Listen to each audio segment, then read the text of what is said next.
ತಿಳಿಸಿದರು.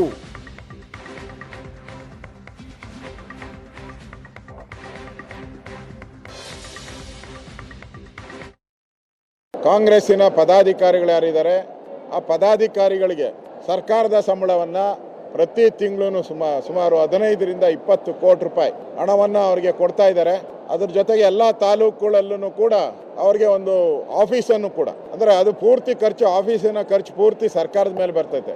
ಒಬ್ಬೊಬ್ಬರಿಗೆ ರಾಜ್ಯ ಮಟ್ಟದಲ್ಲಿ 40,000 ರೂಪಾಯಿ ಸಂಬಳ, ತಾಲೂಕು ಮಟ್ಟದಲ್ಲಿ 25,000 ರೂಪಾಯಿ ಸಂಬಳ. ಇದು ಕಾಂಗ್ರೆಸ್ ಆಫೀಸಿಂದ ದುಡ್ಡು ಕೊಡ್ತಾ ಇಲ್ಲ, ಸರ್ಕಾರದ ಟ್ಯಾಕ್ಸ್ ಪೇಯರ್ಸ್ ಯಾರು ತೆರಿಗೆದಾರರಿದ್ದಾರೆ ಅವರ ಹಣವನ್ನು ತೆಗೆದುಕೊಂಡು ಕಾಂಗ್ರೆಸ್ಸಿನ ಕಾರ್ಯಕರ್ತರು ಮಜಾ ಹೊಡೆಯೋಕ್ಕೆ, ಲೂಟಿ ಮಾಡೋಕ್ಕೆ ಮಾಡ್ತಾ ಇದ್ದಾರೆ. ಅಂಗನವಾಡಿಯಲ್ಲಿ ಕೆಲಸ ಮಾಡ್ತಾರಲ್ಲ ಆಶಾ ಕಾರ್ಯಕರ್ತರು, ಅವ್ರಿಗೆ 3,000 ರೂಪಾಯಿ ಸಂಬಳ. ಅಡುಗೆ ಮಾಡೋರು, ಬಿಸಿ ಊಟ ಮಾಡೋರಿಗೆ 3,000 ರೂಪಾಯಿ ಸಂಬಳ.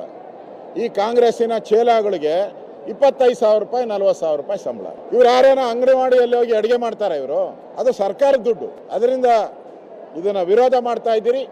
ಈಗಾಗಲೇ ಅಲ್ಲಿ MLA ಇರ್ತಾರೆ, ಅವರೇ ಅದನ್ನು ಸೂಪರ್ವೈಸ್ ಮಾಡ್ಬೋದು. MLAಗೆ ಫಂಡ್ ಕೊಡ್ತಾರೆ, MLA ಸಂಬಳ ತಗೊಂತಾರೆ. MLA ಇದರಲ್ಲಿ ಇಂಥ ಬರಗಾಲದಲ್ಲಿ ಇವ್ರಿಗೆ ಸಾಲ ಮಾಡಿ ತುಪ್ಪ ತಿನ್ನುವಂತಾರಲ್ಲ, ಈಗ ಅವರು ಕಾಂಗ್ರೆಸ್ ಕಾರ್ಯಕರ್ತರಿಗೆ ತುಪ್ಪ ಕೊಡುವಂಥದ್ದು. ನಮ್ಮ ಪೊಲಿಟಿಕಲ್ ಬ್ಯೂರೋ ಚೀಫ್ ಆನಂದ ಬೈದ ಮನೆ ನೇರ ಸಂಪರ್ಕದಲ್ಲಿದ್ದಾರೆ. ಜೊತೆಗೆ ನನ್ನ ಕೊಲೀಗ್ ಪ್ರಶಾಂತ್ ನಾಥ್ ಕೂಡ. ಪ್ರಶಾಂತ್, ಅಂದರೆ ಲೀಗಲಿ ಇದಕ್ಕೆ ಅವಕಾಶ ಇದೆಯಾ ಅಂತ ನನಗದೇ ಆಶ್ಚರ್ಯ ಆಗ್ತಿರೋದು. ಅಥವಾ ಬೇರೆ ಬೇರೆ ಸ್ವರೂಪದಲ್ಲಿ ಬೇರೆ ಬೇರೆ ಪಕ್ಷಗಳವರು ಅಧಿಕಾರದಲ್ಲಿದ್ದಾಗ ಇಂಥದ್ದು ಮಾಡಿರ್ತಾರ? ಈಗ ಅಧಿಕಾರಕ್ಕೆ ಬಂದಾಗ ಕಾರ್ಯಕರ್ತರಿಗೆ ಏನೋ ಅನುಕೂಲ ಮಾಡಿಕೊಡ್ಬೇಕು ಅನ್ನುವಂಥದ್ದು ಅದು ಅಲಿಖಿತವಾದ ನಿಯಮ ಇದೆ. ಅದಕ್ಕೆ ನಿಗಮಗಳು, ಮಂಡಳಿಗಳು, ಅದು ಇದು ಸುಮಾರಿದ್ದಾವೆ. ಇದು ಒಂದು ಮಾರ್ಗ ಆಗತ್ತಾ ಅಂತ? ಅದೇ ನೋಡಿ, ಮೊದಲಿಗೆ ಈ ನಿಗಮ ಮಂಡಳಿಗಳಲ್ಲೂ ಕೂಡ ಇಷ್ಟೊಂದು ಸ್ಥಾನಮಾನದ ಅಕಾಮಿಡೇಷನ್ ಇರಲಿಲ್ಲ. ಬರ್ತಾ ಬರ್ತಾ ನಿಗಮ ಮಂಡಳಿಗಳನ್ನು ಈಗ ಇಂಡಿಪೆಂಡೆಂಟ್ ಡೈರೆಕ್ಟರ್ಗಳನ್ನಾಗಿ ಕೇಂದ್ರ ಸರ್ಕಾರದಲ್ಲಿ PSUsಗಳಲ್ಲಿ ಇಂಡಿಪೆಂಡೆಂಟ್ ಡೈರೆಕ್ಟರ್ ಮಾಡಲಾಗತ್ತೆ. ಹೌದು, ಅನೇಕ ಕಡೆ ಇಂಡಿಯನ್ ಆಯಿಲಿಂದ ಹಿಡಿದು HP ಇದೆ, ಬೇರೆ ಬೇರೆ ಕಡೆ ಇಂಡಿಪೆಂಡೆಂಟ್ ಡೈರೆಕ್ಟರ್ಸ್ ಆಗಿ ನೇಮಕ ಮಾಡ್ತಾರೆ. ಅಲ್ಲದರ ಅವಶ್ಯಕತೆ ಇರುತ್ತೆ. ಅದರಲ್ಲಿ ದೇ ಆರ್ ಸ್ಕಿಲ್ಡ್. ಈಗ ಚಾರ್ಟರ್ಡ್ ಅಕೌಂಟೆಂಟ್ನ ನೀವು ಇಂಡಿಪೆಂಡೆಂಟ್ ಡೈರೆಕ್ಟರ್ ಆಗಿ ನೇಮಿಸೋದು, ಬೇರೆ ಬೇರೆ ಕಂಪ್ನಿಗಳಲ್ಲೂ ಕೂಡ ಇಂಡಿಪೆಂಡೆಂಟ್ ಡೈರೆಕ್ಟರ್ಸ್ಗಳನ್ನು ನೇಮಿಸ್ಕೊಳ್ತಾರೆ. ಅದು ಬರ್ತಾ ಬರ್ತಾ ರಾಜ್ಯ ಸರ್ಕಾರಗಳು ಇನ್ನೊಂದು ಹೆಜ್ಜೆ ಮುಂದೆ ಹೋಗಿ ನಿಗಮ ಮಂಡಳಿಗಳಲ್ಲಿ ಕಾರ್ಯಕರ್ತರ ನೇಮಕವನ್ನು ಮಾಡಲಿಕ್ಕೆ ಶುರು ಮಾಡಿದ್ದು. ರಾಜಕೀಯ ವ್ಯವಸ್ಥೆ ಕೂಡ ಅದನ್ನು ಒಪ್ಕೊಳ್ತು. ಯಾಕಂದರೆ ಕಾರ್ಯಕರ್ತರು ಕೆಲಸ ಮಾಡಿರ್ತಾರೆ. ಶಾಸಕರಾಗಿ ಆಯ್ಕೆ ಆಗೋರು ಎಷ್ಟು? 224. ಹೌದು ಹೌದು. ನೀವು ಕಾರ್ಯಕರ್ತರನ್ನ ಎಲ್ಲಿ ಅಕಾಮಿಡೇಟ್ ಮಾಡ್ತೀರಿ ಅನ್ನೋ ಮಟ್ಟಕ್ಕೆ ಅದನ್ನು ಅಲ್ಲಿ ಒಪ್ಪಿಸ್ಲಾಯಿತು. ಕೆಲವರು ಸ್ಕಿಲ್ಡ್ ಇರ್ತಾರೆ, ಅನ್ಸ್ಕಿಲ್ಡ್ ಇರ್ತಾರೆ, ಬೋರ್ಡ್ನಲ್ಲಿ ಅವ್ರಿಗೆ ಮೆಂಬರ್ಶಿಪ್ ಕೊಡಲಾಗತ್ತೆ.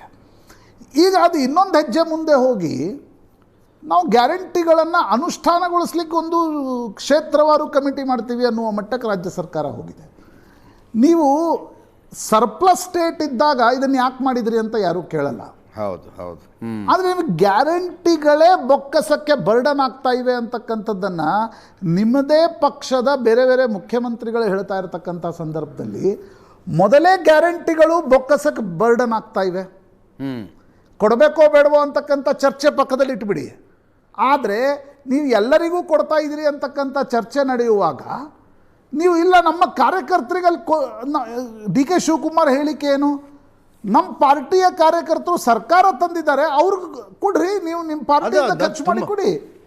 ಪ್ರಶಾಂತ್, ತುಂಬ ಬ್ಲಂಟ್ ಸ್ಟೇಟ್ಮೆಂಟ್ ಆಯ್ತದು. ಅಲ್ಲ, ಡೆಫಿನೆಟ್ಲಿ ಸರ್ಕಾರ ತಂದಿದ್ದಾರೆ, ಅವ್ರಿಗೆ ಸಂಬಳ ತಗೊಳ್ಳೋ ಹಕ್ಕಿದೆ ಅನ್ನುವಂಥದ್ದು ಬಹಳ ಬ್ಲಂಟ್ ಸ್ಟೇಟ್ಮೆಂಟ್. ಯಾವುದೇ ಸರ್ಕಾರ ಪಕ್ಷದ ಕಾರ್ಯಕರ್ತರಿಗೆ ಸಂಬಳ ಕೊಡಬೇಕು ಅಂತಕ್ಕಂಥದ್ದು ಎಲ್ಲೂ ಇಲ್ಲ. ಕಾನೂನಾತ್ಮಕವಾಗಿ ಸರಿಯಪ್ಪ, ನೀವು ಕಾನೂನನ್ನು ರಚಿಸುವ ಸ್ಥಾನದಲ್ಲಿ ಕುಳಿತಿದ್ದೀರಿ, ನೀವು ಕಾನೂನನ್ನು ರಚಿಸ್ಕೊಳ್ಬೋದು. ಆದರೆ ನೀವು ಯಾವ ಪರಿಸ್ಥಿತಿಯಲ್ಲಿ ಇದನ್ನು ಮಾಡ್ತಾ ಇದ್ದೀರಿ? ಹೌದು, ಎಷ್ಟು ಮಾಡ್ತಾ ಈಗ ಆಯ್ತಪ್ಪ, ಇಡೀ ರಾಜ್ಯಕ್ಕೊಂದು ಸಮಿತಿ ಇದೆ, 10 ಜನರ ಸಮಿತಿ ಇದೆ, ಅದು ಅನುಷ್ಠಾನವನ್ನು ನೋಡುತ್ತೆ. ಅವ್ರಿಗೆ ಸಂಬಳ ಅಲ್ಲ, ಸಾರಿಗೆ, ಮೀಟಿಂಗ್ ಬಂದಾಗ ಒಂದಿಷ್ಟು ಖರ್ಚು, ಇದೆಲ್ಲ ನಿಗಮಗಳಲ್ಲಿ ನಡೆಯುತ್ತಲ್ಲ. ನೀವು ಆ ರೀತಿ ಏನೋ ನೀವು ಪ್ರತಿಯೊಂದು ಕ್ಷೇತ್ರಕ್ಕೆ ಹಾಗಿದ್ರೆ ಶಾಸಕರು ಯಾಕೆ ಬೇಕಲ್ಲಿ? ಹೌದು, ಶಾಸಕರ ಅಧ್ಯಕ್ಷತೆ ಎಲ್ಲ ಸಮಿತಿ ಮಾಡಿ. ಈಗ ಆಶ್ರಯ ಯೋಜನೆಗೆ ಸಮಿತಿ ಇರುತ್ತೆ, ಆರಾಧನಾ ಯೋಜನೆಗೆ ಸಮಿತಿ ಇರುತ್ತೆ, ಅವ್ರಿಗೇನು ಸಂಬಳ ಇರಲ್ಲ. ಕರೆಕ್ಟ್. ಅವರೊಂದು ಮೀಟಿಂಗಿಗೆ ಹೋಗ್ತಾರೆ, ಮೀಟಿಂಗ್ನಲ್ಲಿ ಏನೋ ಒಂದಿಷ್ಟು ಡಿಸೈಡ್ ಆಗುತ್ತೆ, ಮೀಟಿಂಗಲ್ಲಿ TA DA ಏನೋ ಕೊಡಲಾಗತ್ತೆ. ಹೌದು. ನೀವು ಗ್ಯಾರಂಟಿ ಸಮಿತಿಗಳನ್ನು ಕ್ಷೇತ್ರವಾರು ಮಾಡ್ತೀರಿ ಅಂತಾದರೆ ಯಾವ ಪರಿಸ್ಥಿತಿಯಲ್ಲಿ ಮಾಡ್ತಿದ್ದೀರಿ ಅನ್ನೋದಕ್ಕೆ ಸರ್ಕಾರ ಉತ್ತರವನ್ನು ಕೊಡಬೇಕಾಗತ್ತಲ್ಲ. ಹಾಗಿದ್ದಲ್ಲಿ ಈಗ ಆಮ್ ಆದ್ಮಿ ಪಾರ್ಟಿ ಬಂತಪ್ಪ, ಇನ್ನೊಂದು ಯಾವುದೋ ನಾಳೆ ಪಾರ್ಟಿ ಬರುತ್ತೆ, ನಾವು ಆ ಪಾರ್ಟಿಯ ಕಾರ್ಯಕರ್ತರಿಗೆ ಏನೋ ಮಾಡಲಿಕ್ಕೆ ಒಂದು ಅನುಷ್ಠಾನ ಸಮಿತಿಯನ್ನು ಕ್ಷೇತ್ರವಾರು ಮಾಡ್ತೀವಿ ಅಂತ ಹೊರಟುಬಿಟ್ರೆ ಹಾಗಿದ್ದಲ್ಲಿ ನೀವು ಜನಪ್ರತಿನಿಧಿಗಳು ಯಾಕೆ ಬೇಕು? ಈ ಪ್ರಶ್ನೆಗೆ ಸರ್ಕಾರ ಗಂಭೀರತೆಯಿಂದ ಯೋಚನೆ ಮಾಡಬೇಕು. ಇದು ಪೊಲಿಟಿಕಲ್ ಪಾರ್ಟಿಯ ಸ್ಲಗ್ ಫೆಸ್ಟ್ನ ವಿಷಯ ಅಲ್ಲ. ಮೊದಲೇ ಬೊಕ್ಕಸದ ಮೇಲೆ ಒತ್ತಡ ಬೀಳ್ತಾ ಇದೆ. ಸರಿ, ನಿನ್ನೆ ರೇವಂತ್ ರೆಡ್ಡಿ ಹೇಳಿದ ಮಾತಿನಿಂದ ಒಂದಂತೂ ಸ್ಪಷ್ಟವಾಗ್ತಾ ಇದೆ, it's not easy to continue guarantees for infinite time. ಹೌದು, ಅದು ಸ್ಪಷ್ಟ ಆಗ್ತಾ ಇದೆ. ಅದರ ಮೇಲೆ ನೀವು ಬೊಕ್ಕಸಕ್ಕೆ ಏನಂತ ಒತ್ತಡ ಹಾಕ್ತಾ ಇದ್ದೀರಿ? ಇಲ್ಲ, ನಮ್ಮ ಕಾರ್ಯಕರ್ತರಿಗೆ ನಾವು ಜಾಗ ಕೊಡಬೇಕು, ಅವರು ಸರ್ಕಾರ ತಂದಿದ್ದಾರೆ ಅನ್ನುವ ಕಾರಣಕ್ಕೋಸ್ಕರ ನಾವು ಅವ್ರಿಗೆಲ್ಲ ಅಕಾಮಿಡೇಟ್ ಮಾಡಬೇಕು. ಸರ್ಕಾರದ ದುಡ್ಡಿನಿಂದ ಯಾಕೆ ಮಾಡ್ತೀರಿ? ಒಂದೇ ನಿಮಿಷ ಇರಿ, ಆನಂದ್ ಇದ್ದಾರೆ ನಮ್ಮ ಜೊತೆಗೆ.